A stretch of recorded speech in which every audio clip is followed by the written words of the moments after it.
Okay, sorry about the phone call.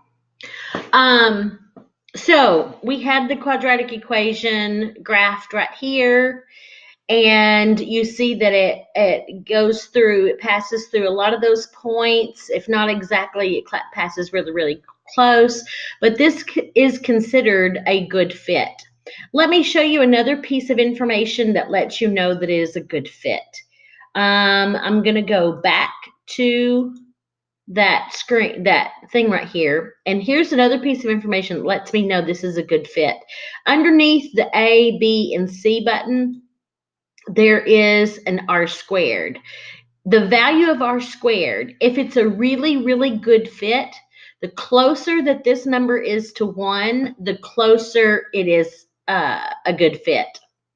So if we went back to, let's say, some of those problems that were in this section right here, if we did a quadratic regression on those points, and you can do the quadratic regression on these points. What you would see when you did the quadratic regression was that the R squared value right here would be a 1, and that means it's a perfect fit. It goes through every one of them. But so this one's not a perfect fit, but it's a pretty good fit. It fits it pretty good because the R squared value is 0.98, which is a number really, really close to 1. Okay, so going back to the thing. So why do we care? Well, we care because we can do things with this quadratic equation that we couldn't do with that scatter plot. Let's say that one of the things that they're going to ask you, let me see if I can jump back over here real quick. One of the things that they're going to ask you about this is they're going to say, okay, so now that you have it, it says to the nearest meter, what height does the quadratic model predict for the rocket 12 seconds after it is launched? Okay, so we're going to have to, if we go back to that screen, what we can do now is go to the menu and we can trace, and we want to trace the graph. I think it's going to trace the scatter plot. You see how it's tracing the scatter plot? Just go over here and simply press the down arrow button, and now you see that it's tracing the quadratic. The right and left arrow keys, I'm going to have to silence my phone. The right and left arrow keys change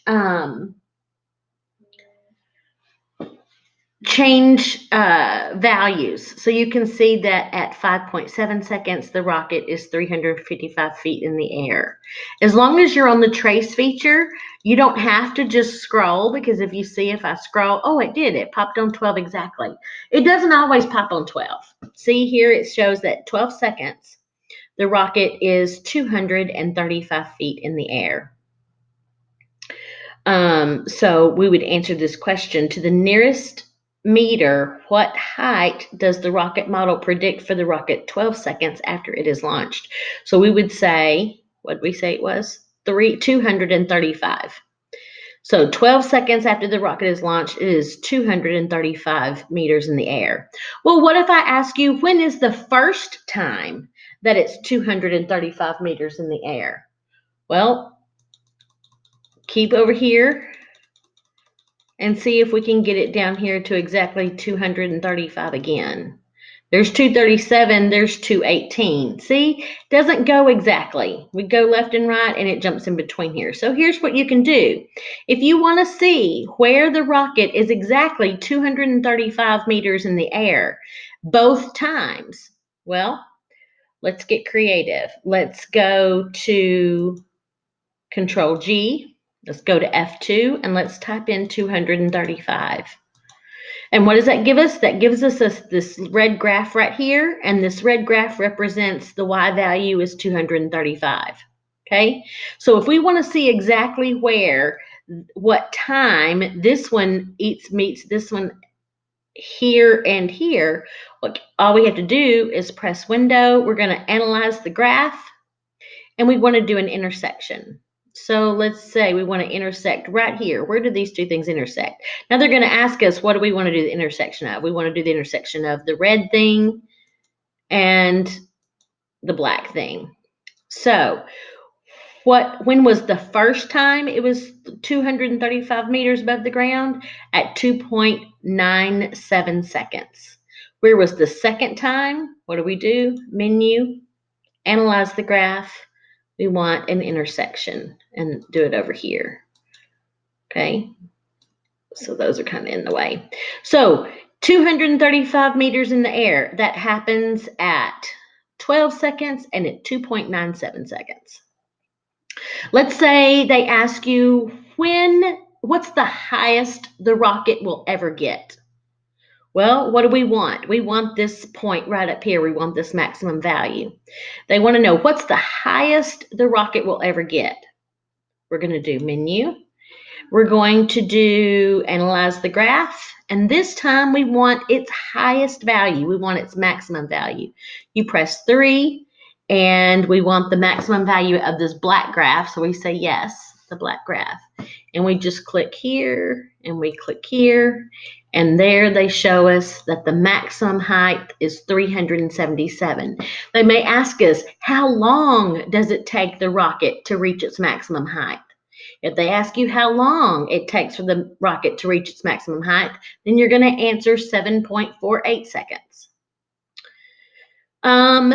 Let's see another question. How long is the rocket in the air? Or how long does it take for the rocket to hit the ground? Okay, well, here's where the rocket starts off right here. And then it goes up and goes up and goes up and it comes back down, comes back down. What happens right here? When it has a height of 0, that's where the rocket's hitting the ground. This is where it started. This is where it hits the ground. So they want this value right here. Well, what is that value? That is, we're going to go back to menu. We're going to analyze the graph. And what are we going to find? An x-intercept. Oh, what? They don't call it an x-intercept? No, they call it a 0. What else could they put right there? They could have put a root or they could have put the word solution. They chose the word 0. Because that's when the y value is 0. That's why they did that. So we're going to tell it to find the 0 of the black graph. And so we know it happens somewhere between that right there. Now, don't let this number right here fool you. Anytime you see an e to the negative whatever, that just means that that's a round off error and that's really 0. So, how long did it take the rocket to hit the ground? Or how long was the rocket in the air before it hit the ground? Or what was the time that the rocket spent in the air? Any of those questions would still have the same answer of 14.8 seconds. Okay, so I've shown you how to find, if they give you a y value, I've shown you how to put it in. I've shown you how to find the maximum. I've shown you how to find a 0. That's going to be when does the rocket hit the ground? All of those things are questions that you should be able to ask. Go back and rewatch this video, make lots of notes.